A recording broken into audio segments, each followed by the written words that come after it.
Apologia da História, Mark Bloch, capítulo 3. A crítica. 1. Esboço de uma história do método crítico. Que a palavra das testemunhas não deve ser obrigatoriamente digna de crédito, os mais ingênuos dos policiais sabem bem. Livres, de certo, para nem sempre tirar esse conhecimento teórico o partido que seria preciso. Do mesmo modo, há muito tempo estamos alertados no sentido de não aceitar cegamente todos os testemunhos históricos. Uma experiência quase tão velha como a humanidade nos ensinou que mais de um texto se diz de outra proveniência do que de fato é. Nem todos os relatos são verídicos e os vestígios materiais, eles também, podem ser falsificados. Na Idade Média, diante da própria abundância de falsificações, a dúvida foi, frequentemente, como um reflexo natural de defesa.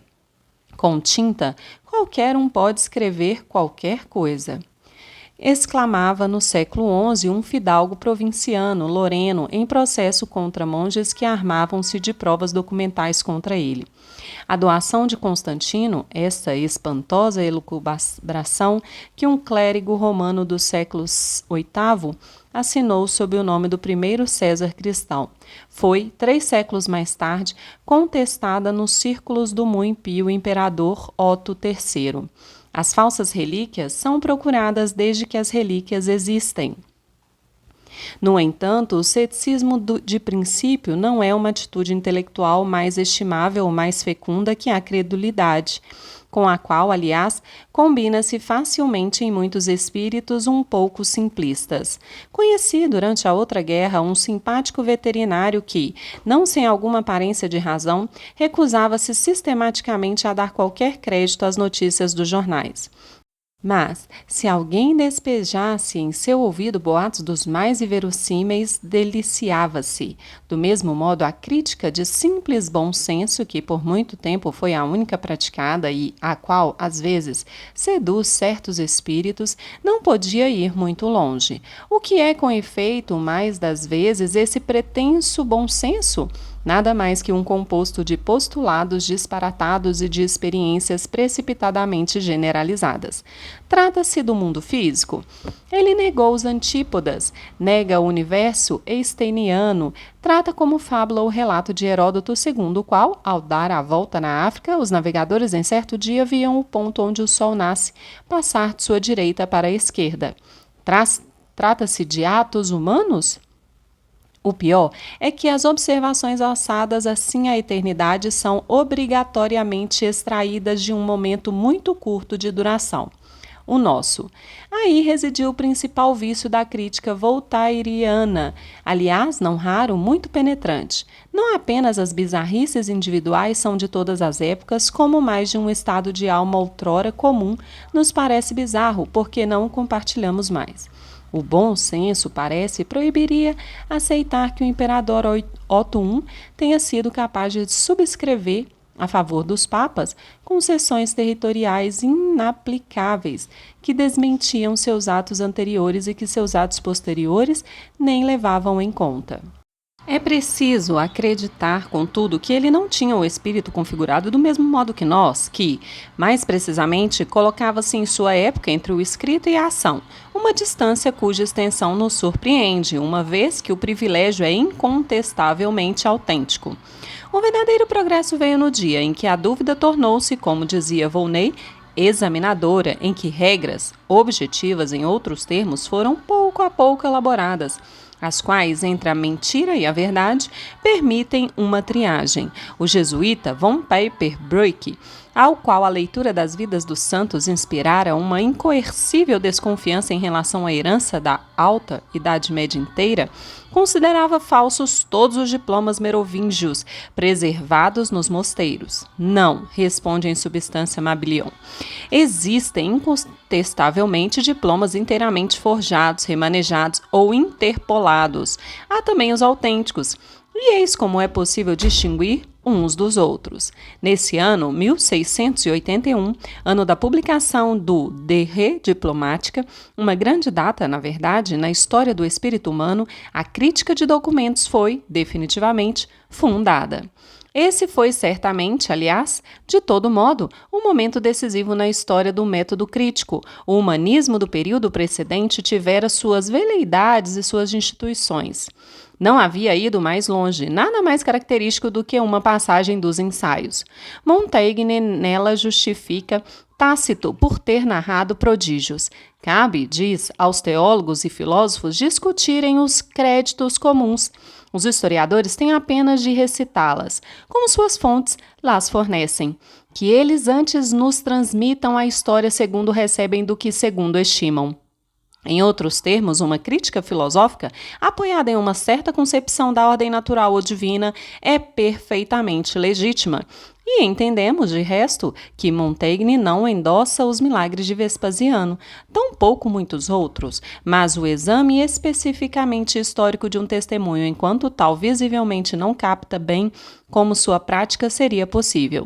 A doutrina de pesquisa foi elaborada apenas ao longo do século XVII, século cuja verdadeira grandeza não colocamos onde deveríamos e, sobretudo, por volta de sua segunda metade. Os próprios homens dessa época tiveram consciência disso. Era um lugar comum, entre 1680 e 1690, denunciar como moda do momento o pirronismo da história. Disse, escreve Michel Levasseur, comentando este termo, que a retidão do espírito consiste em não acreditar levianamente e em saber duvidar de várias descobertas. A própria palavra crítica, que não designara até então senão um juízo de gosto, adquire então um sentido de prova de veracidade. Só arriscamos seu uso pedindo desculpas antes, pois não pertence absolutamente ao uso culto. Entendam que também existe um sabor técnico, no entanto, triunfa cada vez mais. Você mantém prudentemente a distância. Quando fala de nossos autores críticos, adivinhamos seu dar de ombros, mas Richard Simon a inscreve no título de quase todas as suas obras.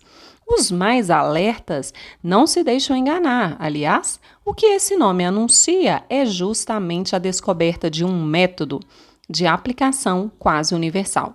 A crítica, essa espécie de archote que nos ilumina e conduz pelas estradas obscuras da antiguidade, fazendo-nos distinguir o verdadeiro do falso. Assim se exprime Elias Dupin. E baile ainda mais nitidamente, o Sr. Simon espalhou nessa novela Response diversas regras de crítica que podem servir não apenas para entender as escrituras, mas também para ler com desfrute outras obras. Ora, confrontemos algumas datas de nascimento, paper break, e, embora se enganasse sobre documentos, não deixa de ter seu lugar na primeira fila, entre os fundadores da crítica aplicada à historiografia. 1628, Mabillon, 1632, Richard Simon, cujos trabalhos predominam nos primórdios da exegese bíblica, 1638. Acrescentem, fora da corte dos eruditos propriamente ditos, Spinoza, o Spinoza do Tratado Teológico Político, essa pura obra-prima de crítica filológica e histórica, em 1632, também, no sentido mais correto da palavra, é uma geração cujos contornos ainda se desenham diante de nós, com uma espantosa nitidez. Mas é preciso esclarecer mais. É, muito exatamente, a geração que veio à luz no momento em que era publicado o Discurso do Método. Não estamos falando de uma geração de cartesianos.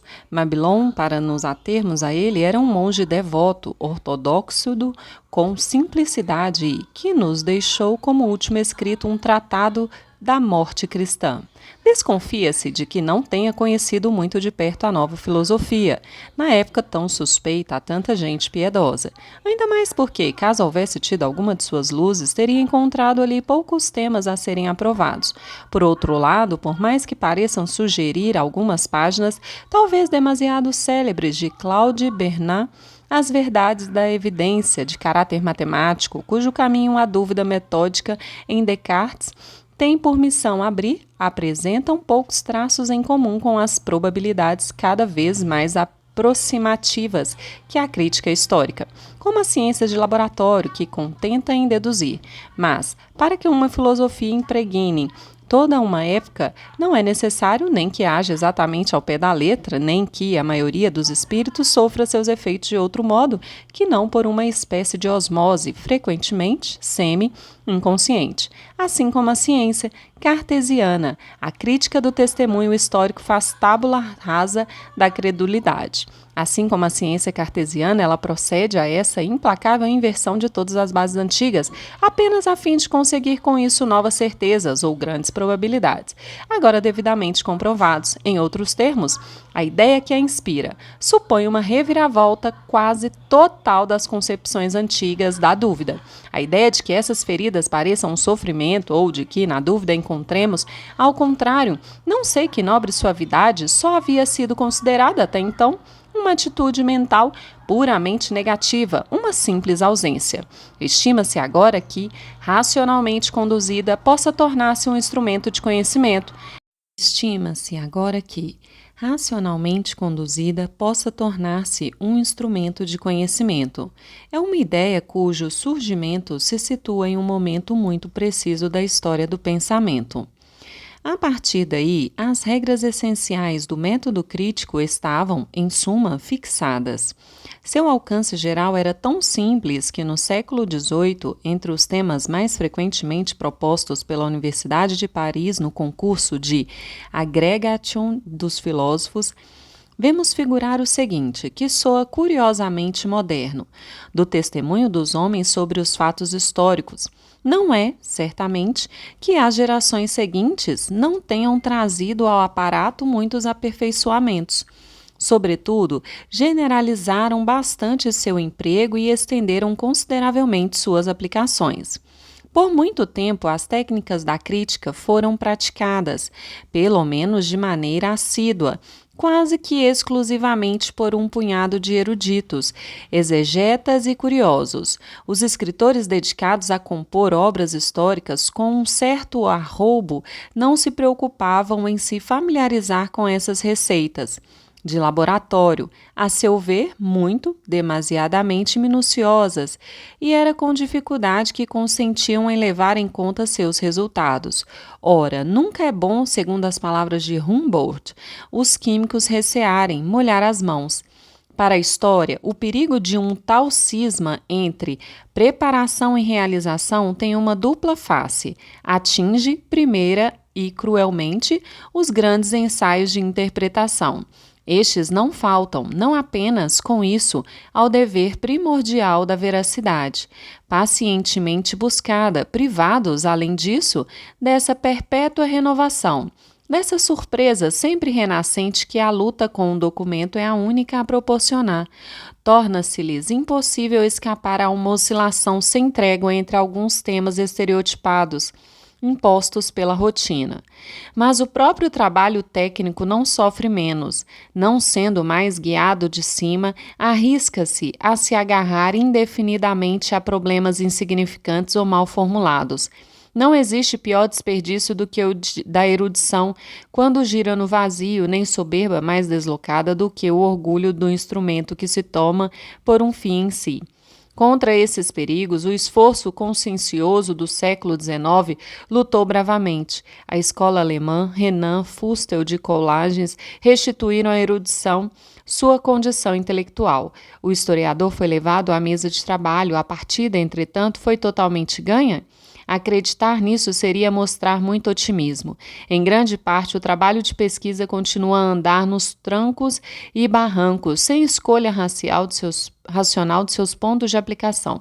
Sobretudo, a necessidade crítica não conseguiu conquistar plenamente essa opinião das pessoas de bem, no sentido antigo do termo, cujo assentimento, sem dúvida necessária à higiene moral de toda a ciência, é mais particularmente indispensável à nossa, tendo os homens por objeto de estudo, como, se os homens deixam de nos compreender, não ter o sentimento de só realizar nossa missão pela metade? Talvez, aliás, não a tenhamos, na realidade, exercido plenamente. O esoterismo rebarbativo, em que às vezes os melhores dentre nós persistem em se encerrar em nossa produção de leitura corrente, a preponderância do triste manual, que a obsessão de um ensino mal concebido coloca no lugar de uma verdadeira síntese, o pudor singular que, mal saídos da oficina, parece nos proibir de colocar sob os olhos dos leigos as nobres apalpadelas de nossos métodos. Todos esses maus hábitos, nascidos na acumulação de preconceitos contraditórios, comprometem uma causa entretanto bela. Conspiram para entregar sem defesa a massa dos leitores aos falsos brilhantes de uma pretensa história, da qual a ausência de seriedade, o pitoresco da fancária, os partis pris políticos pensam ser resgatados por uma imodesta segurança. Ali onde Maurras, Bainville ou Plecanavo afirmam Fustel de Coulanges ou Henri Pirene teriam duvidado. Entre a investigação histórica, tal como é feita ou aspira a ser feita, e o público que lê, incontestavelmente subsiste um mal-entendido. Para colocar em jogo das duas partes tantos divertidos defeitos, a grande polêmica a respeito das notas não é o menos significativo dos sintomas. As margens inferiores das páginas exercem em muitos eruditos uma atração que beira a vertigem. É certamente absurdo entulhar seus brancos, como eles o fazem, de remissões bibliográficas, às quais uma lista feita no início do volume teria, em sua maioria, poupado ou, pior ainda, reservar esse espaço por pura preguiça a longos desenvolvimentos, cujo lugar estava marcado no próprio corpo da exposição, de modo que o mais útil desses trabalhos é, frequentemente, no porão que é preciso buscar. Mas, quando alguns leitores se queixam de que a menor linha que seja, bancando a insolente no rodapé do texto, lhes confunde o cérebro, quando certos editores pretendem que seus fregueses, sem dúvida menos hipersensíveis na realidade do que se costuma pintá-los, martirizam-se à vista de qualquer folha assim desonrada. Esses delicados simplesmente provam sua impermeabilidade aos mais elementares preceitos de uma moral da inteligência. Pois, fora dos livres jogos da fantasia, uma afirmação não tem o direito de ser produzida senão sob a condição de poder ser verificada.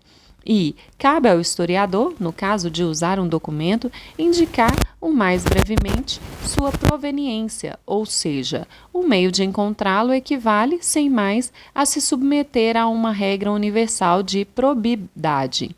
Envenenada de dogmas e de mitos, nossa opinião, mesmo a menos inimiga das luzes, perdeu até o gosto do controle, no dia em que, tomando cuidado primeiramente para não repeli-la por um inútil pedantismo, conseguirmos persuadi-la a estimar o valor de um conhecimento por sua solicitude em oferecer o pescoço.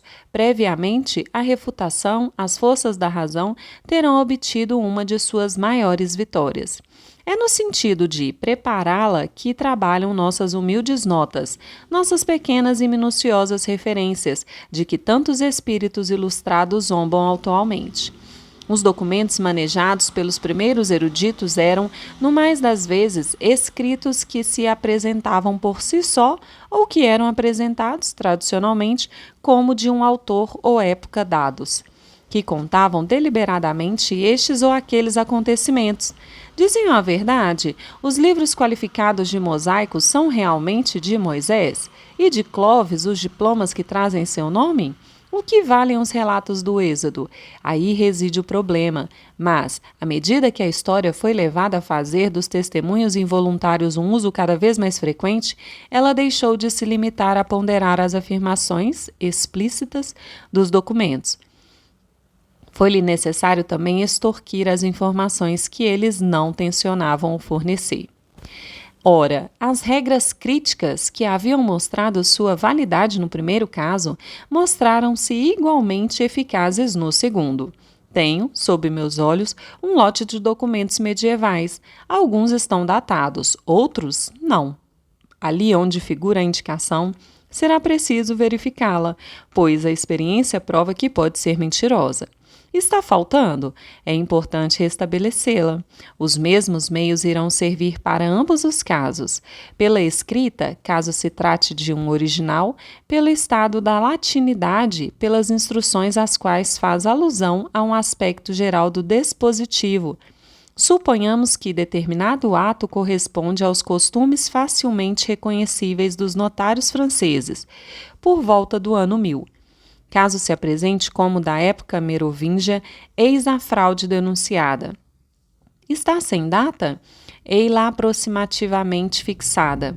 Do mesmo modo, o arqueólogo que, ao se propor classificar por períodos e por civilizações artefatos pré-históricos ou rastrear falsas antiguidades, examina, aproxima, distingue as formas ou os procedimentos de fabricação segundo regras das duas partes, essencialmente similares. O historiador não é cada vez que nos esse juiz um pouco rabugento, cuja imagem desabonadora, se não tomarmos cuidado, é facilmente imposta por certos manuais introdutórios. Não se tornou certamente crédulo.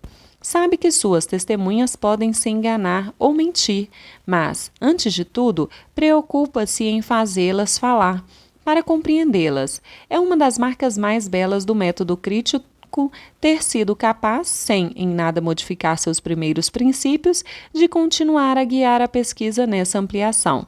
Haveria, no entanto, má vontade em negá-lo. O testemunho ruim não apenas foi o estimulante que gerou os primeiros esforços de uma técnica de verdade. Resta o caso simples de que esta, para desenvolver suas análises, deve necessariamente partir. 2. Em busca da mentira e do erro. De todos os venenos capazes de viciar o testemunho, o mais virulento é a impostura. Esta, por sua vez, pode assumir duas formas. Em primeiro lugar, o embuste sobre autoridade. A falsificação no sentido jurídico do termo. Todas as cartas publicadas sob a assinatura de Maria Antonieta não foram escritas por ela.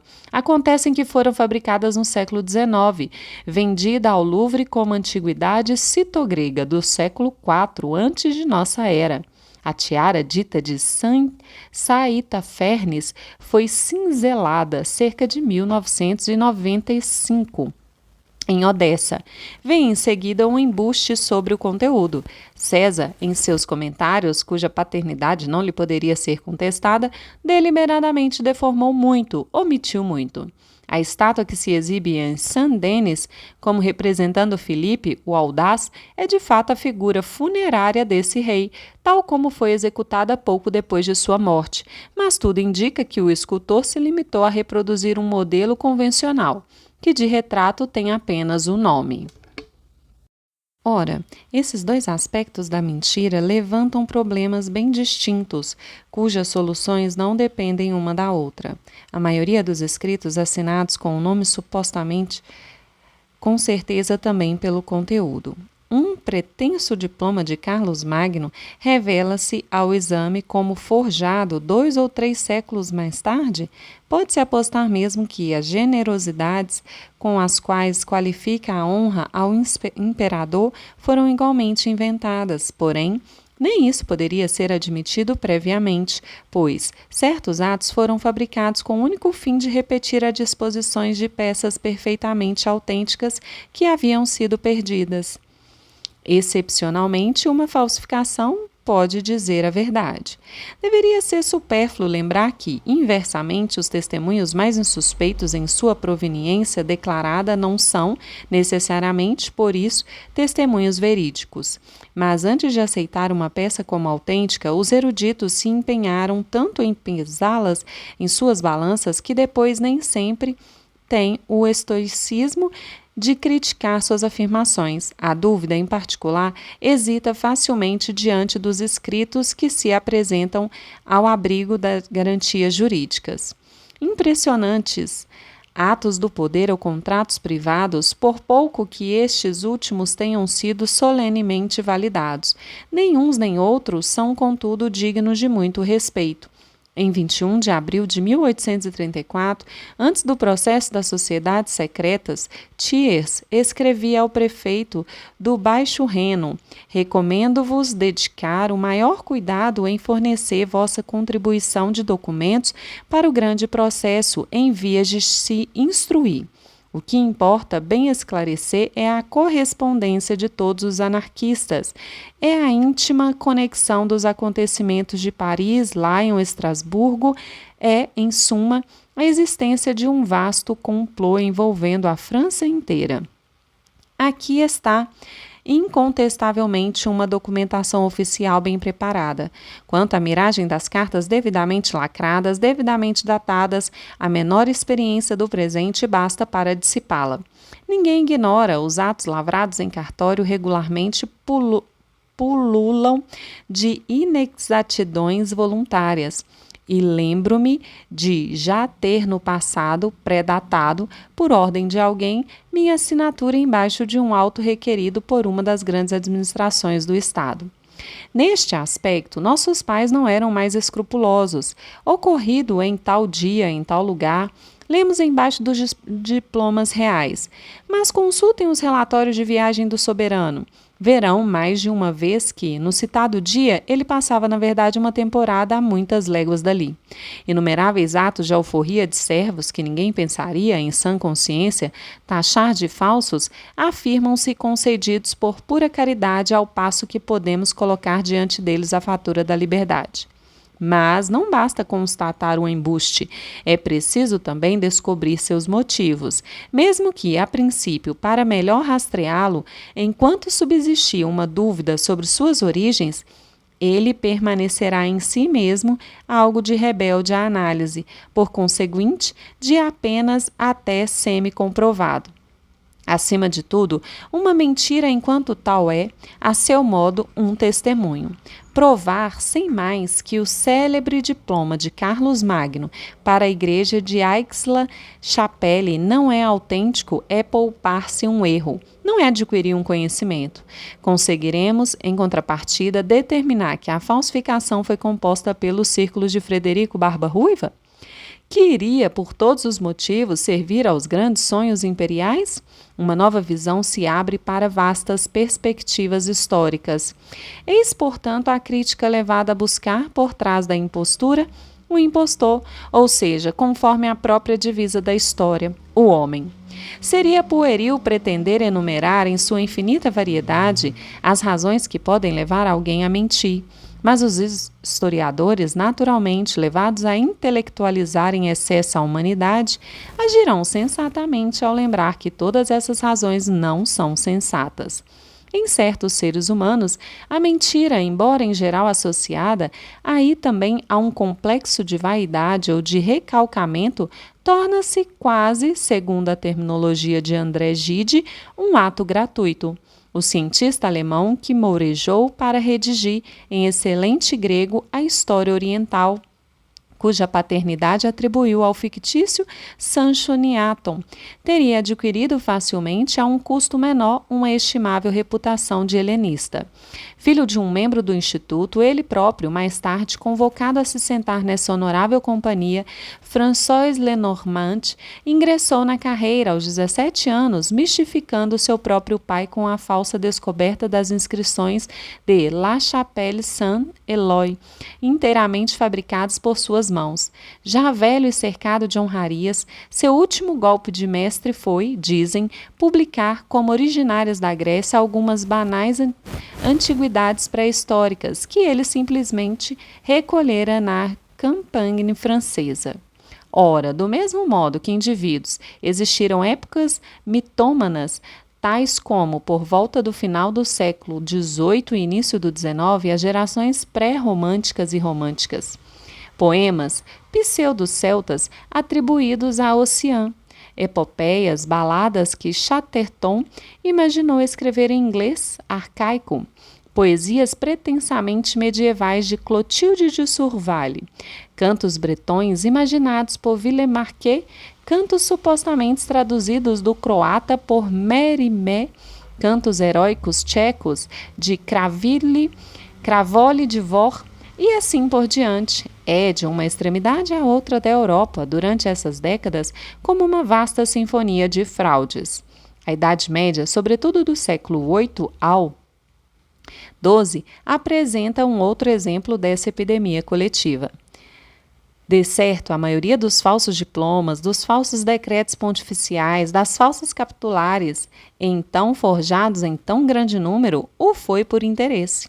Assegurar a uma igreja um bem contestado, apoiar a autoridade da Sé romana, defender os monges contra o bispo, os bispos contra os metropolitanos, o papa contra os soberanos temporais, o imperador contra o papa, os falsários não enxergavam mais longe.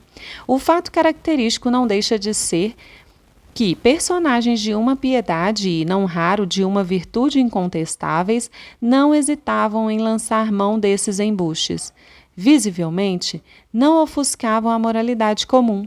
Quanto ao plágio, parecia, universalmente nessa época, o ato mais inocente do mundo. O analista, o agiógrafo apropriavam-se sem remorsos em passagens inteiras dos escritos de autores mais antigos, nada menos futurista, porém, do que essas duas sociedades. Além do mais de tipo tão diferente. Em sua fé, como em seu direito, a Idade Média não conhecia outro fundamento senão a lição de seus ancestrais. O romantismo desejava beber na fonte viva, tanto do primitivo como do popular. Assim, os períodos mais ligados à tradição foram também os que tomaram mais liberdades com sua herança precisa, como se, por uma singular revanche de uma irresistível necessidade de criação, a força de venerar o passado naturalmente se fosse levado a inventá-lo. No mês de julho de 1857, o matemático Michel Charles comunicou à Academia das Ciências a existência de todo um lote de cartas inéditas de Pascal, que lhe foram vendidas por seu fornecedor habitual, o ilustre falsário Vran Lucas. Resultava daí que o autor das Provinciales havia formulado, antes de Newton, o princípio da atração universal. Um cientista inglês se surpreendeu. Como explicar, dizia em substância, que esses textos estejam a par de medidas astronômicas efetuadas muitos anos depois da morte de Pascal e das quais o próprio Newton só teve conhecimento uma vez publicadas as primeiras edições de sua obra? Vran Lucas não era homem de se constranger por tão pouco. Voltou para sua mesa de trabalho e, logo novamente abastecido por ele, Charles pôde produzir novos autógrafos. Como assinatura tinham, dessa vez, Galileu, como destinatário, Pascal. Assim, o enigma estava esclarecido. O ilustre astrônomo fornecera as observações, Pascal os cálculos, tudo de ambas as partes sigilosamente. É verdade, Pascal, por ocasião da morte de Galileu, tinha apenas 18 anos, o que era apenas uma razão a mais para se admirar a precocidade de seu gênio. No entanto, observou o infatigável objetor uma outra estranheza. Em uma dessas cartas, datadas de 1641, vemos Galileu queixar-se de só escrever ao preço de muito cansaço para seus olhos. Ora, não sabemos que, a partir do final, ano de 1637, ele estava, na realidade, completamente cego? Perdão, replicou pouco depois o bom Charles. Todos acreditaram, concordo, nessa cegueira, até aqui. Muito erradamente, pois, surgida a oportunidade para confundir o erro comum, posso agora lançar nos debates uma peça decisiva. Um outro cientista italiano dava a conhecer a Pascal em 2 de dezembro de 1641. Nessa data, Galileu, cuja vista sem dúvida já vinha se enfraquecido há vários anos, acabava justamente de a perder por inteiro. Nem todos os impostores certamente exibiram tanta fecundidade quanto Vran Lucas. Nem todos os tolos a candura de sua lamentável vítima. Mas que o insulto à verdade seja uma engrenagem que toda mentira arraste forçosamente com ela em sua esteira, muitas outras chamadas a se proporcionar, ao menos aparentemente, um mútuo apoio. A experiência da vida ensina, e a da história o confirma. Eis porque tantas falsificações célebres se apresentam em cachos. Falsos privilégios da sé de Canterbury, falsos privilégios do Ducado de Áustria, subscritos por tantos grandes soberanos de Júlio César a Frederico Barba Ruiva, falsificações na árvore genealógica do caso Dreyfus, parece, e só quis citar alguns exemplos, que estamos vendo uma disseminação de colônias microbianas. A fraude, por natureza, engendra a fraude. Há, enfim, uma forma mais insidiosa de embuste, em lugar da contraverdade brutal, plena e, se me permitem, franca, a soturna manipulação, interpolações em documentos autênticos. Na narração, acréscimos sobre um fundo toscamente verídico.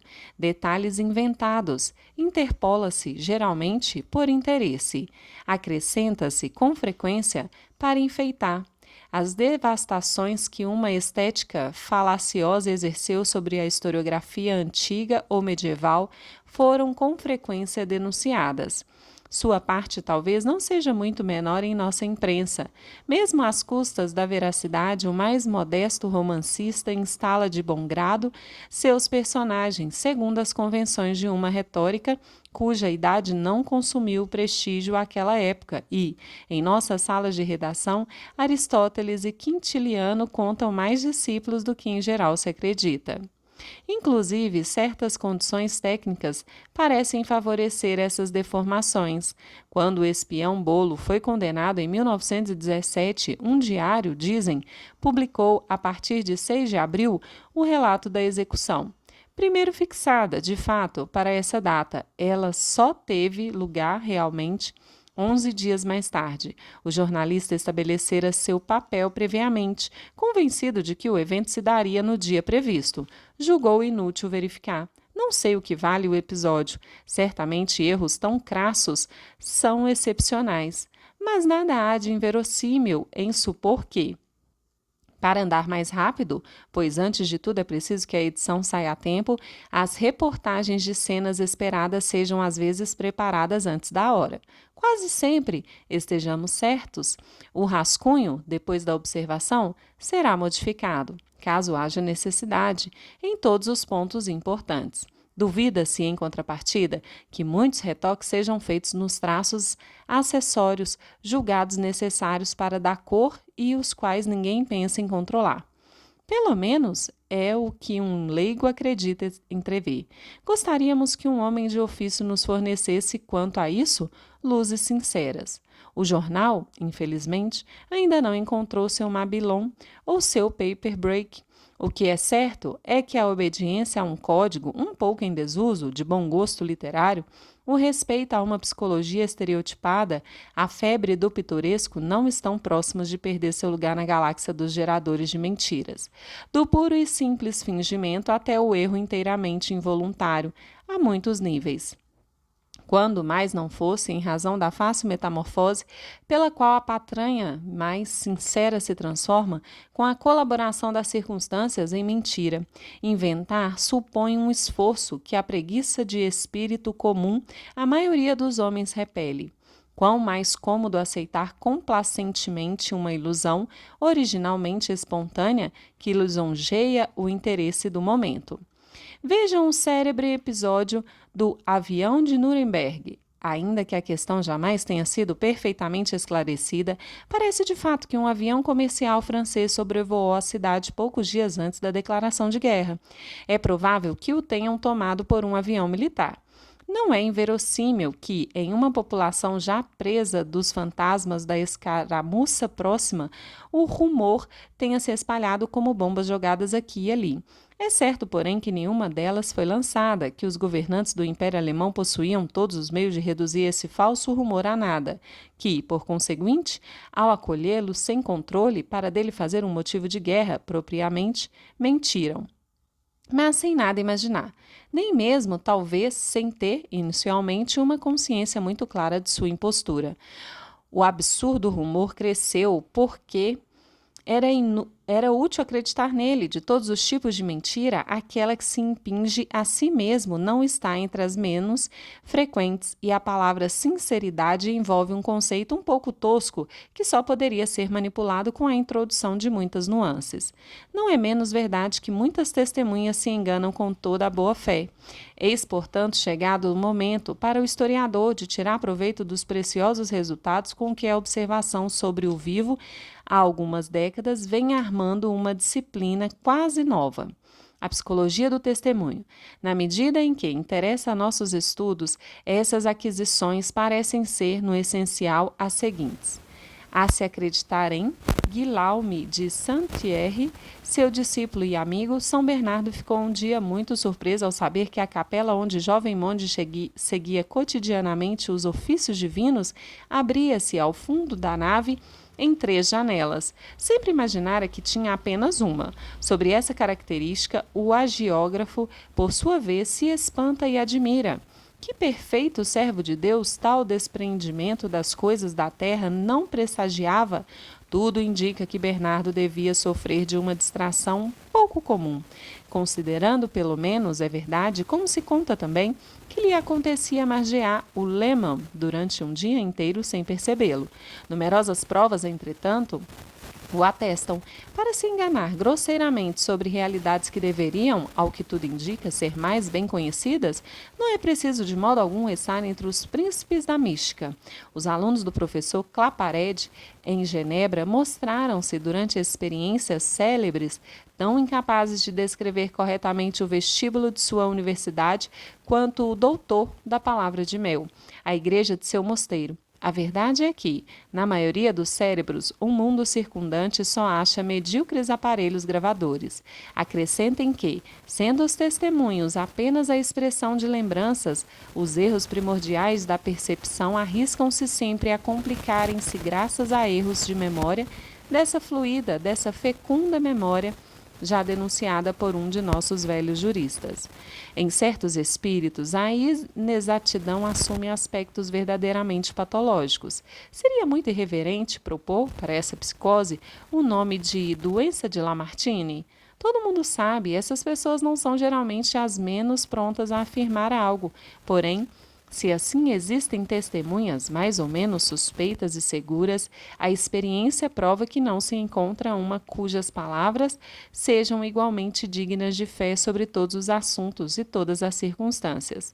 2 ordens de causa, principalmente, alteram até, no homem mais dotado, a veracidade das imagens cerebrais. Algumas se dão à condição momentânea do observador. São o cansaço, por exemplo, ou a emoção, outras no nível de sua atenção. Com poucas exceções, não se vê, não se ouve bem, a não ser o que se esperava de fato perceber. Um médico encontra-se na cabeceira de um doente. Eu acreditaria nele mais facilmente quanto ao aspecto de seu paciente, cujo comportamento examinou com cuidado, do que quanto aos móveis do quarto, ao qual provavelmente lançou apenas olhares distraídos. Eis porque, a despeito de um preconceito bastante comum, os objetos mais familiares, como, para São Bernardo, a capela de Cité, estão em geral entre aqueles sobre os quais é mais difícil obter uma descrição correta, pois a familiaridade traz, quase necessariamente, a indiferença. Ora, muitos acontecimentos históricos só puderam ser observados em momentos de violenta perturbação emotiva ou por testemunhas cuja atenção, ora solicitada tarde demais, quando havia surpresa, ora retida pelas preocupações com a ação imediata, era incapaz de incidir com intensidade suficiente sobre as características às quais o historiador, com razão, atribuiria atualmente os interesses preponderantes. Certos casos são célebres. O primeiro tiro que, em 25 de janeiro de 1848, em frente ao Ministério das Relações Exteriores, desencadeou a rebelião da qual devia sair, por sua vez, a revolução, foi disparado da tropa ou da multidão? Nunca saberemos de fato. Como então, por outro lado, levar a sério nos cronistas os grandes trechos descritivos, as pinturas minuciosas dos costumes, dos gestos, das cerimônias, dos episódios guerreiros? Através de qual rotina obstinada a conservar a menor ilusão sobre a veracidade de todo esse bric-a-brac? no qual se alimentava a arraia miúda dos historiadores românticos, ao passo que, ao nosso redor, sequer uma testemunha está em condições de reter corretamente em sua integridade os detalhes sobre os quais tão ingenuamente foram interrogados os velhos autores? No máximo, esses quadros nos fornecem o cenário das ações, tal como, na época do escritor, imaginava-se que devia ser. Isso é extremamente instrutivo, não é o gênero de informações que os amantes do pitoresco geralmente perguntam às suas fontes. Porém, perceber, entretanto, a que conclusões essas observações, talvez aparentemente pessimistas, levam nossos estudos daqui para frente. Elas não atingem a estrutura elementar do passado, a afirmação de Bailey permanece correta. Jamais se objetará algo que esbarre nessa veracidade de que César venceu Pompeu e, sobre qualquer tipo de princípio que se queira ficar discutindo, não se encontrarão coisas mais inabaláveis do que esta proposição. César e Pompeu existiram e não foram uma mera modificação da alma daqueles que escreveram suas vidas?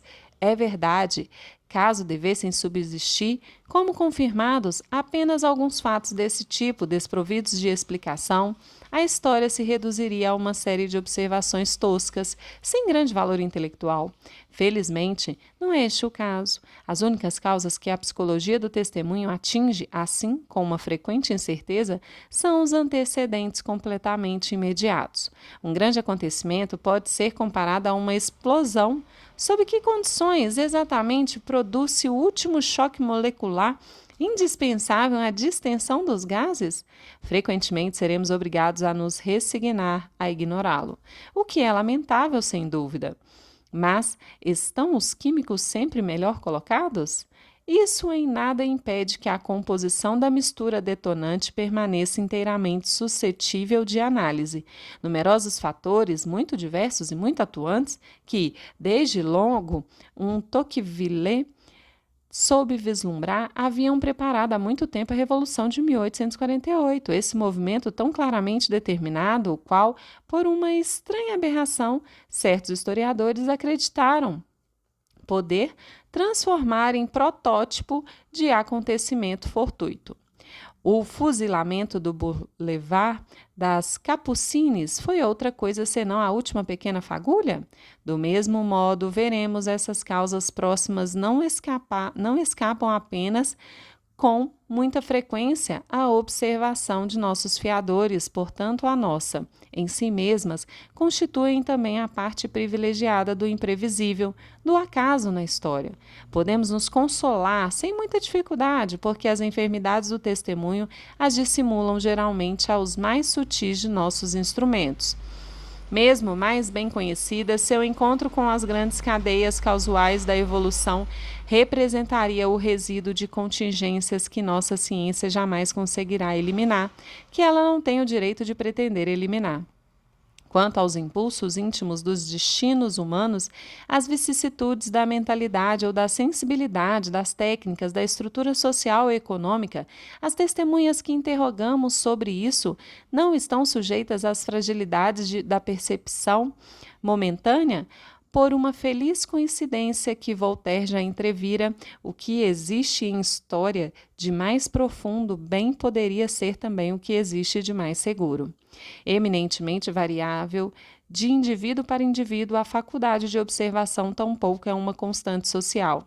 Certas épocas viram-se desprovidas dela mais que outras, por mais medíocre, por exemplo, que permaneça atualmente. Para a maioria dos homens, a apreciação dos números ela não é tão universalmente falha quanto entre os analistas medievais. Nossa percepção, como nossa civilização, impregnou-se de matemática. No entanto, se os erros do testemunho fossem determinados, em última análise, apenas pelas fraquezas dos sentidos ou da atenção, o historiador só teria, em suma, que entregar seu estudo ao psicólogo. Mas, para além desses pequenos acidentes cerebrais da natureza bastante comum, muitos deles remontam a causas muito mais significativas de uma atmosfera social particular. Eis porque assumem frequentemente, por sua vez, como a mentira, um valor documental. No mês de setembro de 1917, o regimento de infantaria ao qual eu pertencia detinha as trincheiras do Chemin des Dames, ao norte da cidadezinha de Braisne. Numa investida, fizemos um prisioneiro. Era um reservista, negociante de ofício e oriundo de Bremen, às margens do Weser. Pouco depois, uma curiosa história nos chegou da retaguarda das linhas. A espionagem alemã, diziam, mais ou menos esses colegas bem informados. Que maravilha! Tomamos um de seus pequenos postos no coração da França. Com que nos deparamos? Um comerciante estabelecido durante a paz, a alguns quilômetros dali, em Braisne. O disparate parece claro. Evitemos, porém, fazer um apanhado tão simplista. Vão apontar, sem mais, um erro de audição? Seria, de todo modo, exprimir-se bastante inexatamente, pois, mais do que qual mal ouvido, o nome verdadeiro havia sido provavelmente mal compreendido. Geralmente desconhecido, ele não chamava atenção.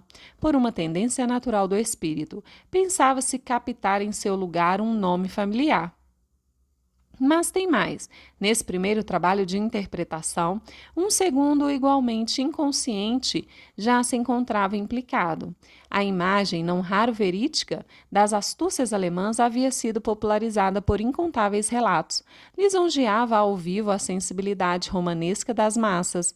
A substituição de Bremen por Braisne harmonizava-se muito bem com essa obsessão de não se impor, de certo modo, espontaneamente. Ora, tal é o caso de um grande número de deformações no testemunho, o erro quase sempre é previamente orientado. Sobretudo, espalha-se, só ganha vida sob a condição de se combinar com os partis pris da opinião comum. Torna-se, então, como o espelho em que a consciência coletiva contempla seus próprios traços. Muitas casas belgas apresentam em suas fachadas estreitas aberturas destinadas a facilitar aos operários a colocação do reboco. Nesses pequenos artifícios de pedreiros, os soldados alemães em 1914 jamais imaginaram ver tantas seteiras preparadas por franco-atiradores. Se sua imaginação não houvesse sido alucinada de longa data pelo medo das guerrilhas, as nuvens não mudaram de forma desde a Idade Média. Não percebemos mais, porém, nem cruz nem espada milagrosas. A cauda do cometa observada pelo grande Ambroise Paré possivelmente não era nada diferente daqueles que varrem às vezes nossos céus.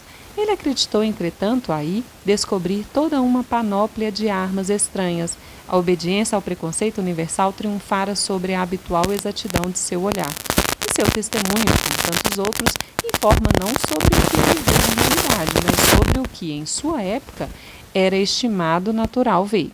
No entanto, para que o erro de uma testemunha torne-se o de muitos homens, para que uma observação mal feita se metamorfoseie em falso rumor, é preciso também que a situação da sociedade favoreça essa difusão.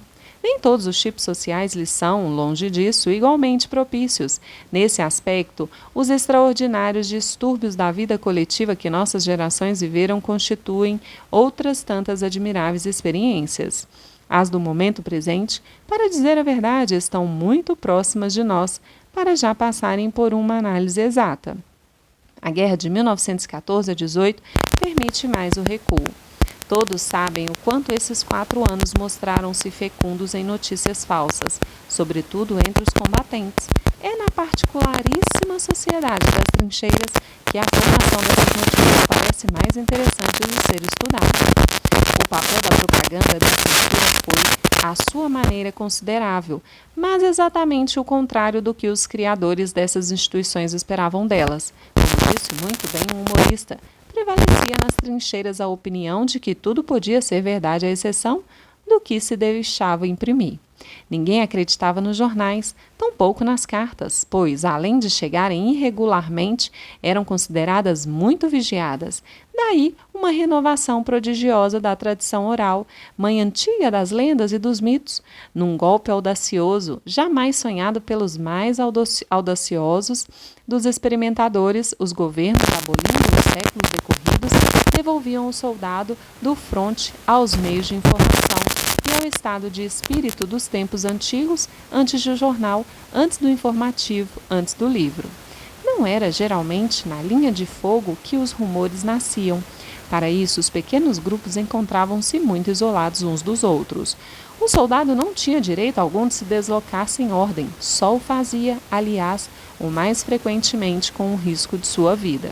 Em alguns momentos, circulavam viajantes intermitentes, agentes de ligação, telefonistas consertando suas linhas, observadores de artilharia. Esses personagens consideráveis frequentavam pouco o simples soldado, mas existiam comunicações periódicas muito mais importantes. Impunham-se pela preocupação com a alimentação. A ágora desse pequeno mundo dos abrigos e dos postos de vigilância foram as cozinhas. Ali, uma ou duas vezes por dia, os abastecedores, vindos dos diversos pontos do setor, encontravam-se e tagarelavam entre si ou com os cozinheiros. Estes sabiam muito, pois, colocados na encruzilhada de todas as unidades, tinham, além disso, o raro privilégio de cotidianamente trocar algumas palavras com os condutores do trem regimental, homens sortudos que acantonavam na vizinhança dos estados maiores. Assim, por um instante, em torno das fogueiras, sob pleno vento ou das unidades móveis, atavam-se, entre círculos singularmente dessemelhantes, vínculos precários. Depois, essas equipes moviam-se através das pistas e trincheiras e levavam até a dianteira do fronte, com suas marmitas, as informações, verdadeiras ou falsas, em todo caso quase sempre deformadas e prontas, então para uma nova elaboração. Nos mapas de orientação, um pouco atrás dos riscos enlaçados desenhados pelas primeiras posições, podia-se cobrir com rachuras uma faixa contínua. Isso teria sido a zona de formação das lendas. Ora, a história conheceu mais de uma sociedade regida em grande parte por condições análogas, com a diferença de que, em lugar de ser o efeito passageiro de uma crise toda excepcional, elas ali representariam a trama normal da vida. Ali também, a transmissão oral era praticamente a única eficaz. Ali também, entre elementos bastante fragmentados, as ligações eram operadas quase exclusivamente por intermediários especializados ou em pontos de conexão definidos. Caixeiros viajantes, jograis, peregrinos, mendigos ocupavam o lugar do pequeno povo errante das comunicações subterrâneas. Os encontros regulares davam-se nos mercados por ocasião das festas religiosas. Assim, por exemplo, durante a Alta Idade Média, feitas a golpe de interrogatórios, tendo os passantes como informantes, as crônicas monásticas se parecem bastante com os momentos que nossos corporais ordinários poderiam ter elaborado, se tivessem tido o gosto. Essas sociedades sempre foram, para as falsas notícias, um excelente caldo de cultura. Relações frequentes entre os homens facilitam a comparação entre os diversos relatos. Estimulam um senso crítico. Ao contrário, acredita-se piamente no narrador que, a longos intervalos, traz, por caminhos difíceis, os rumores de terras longínquas.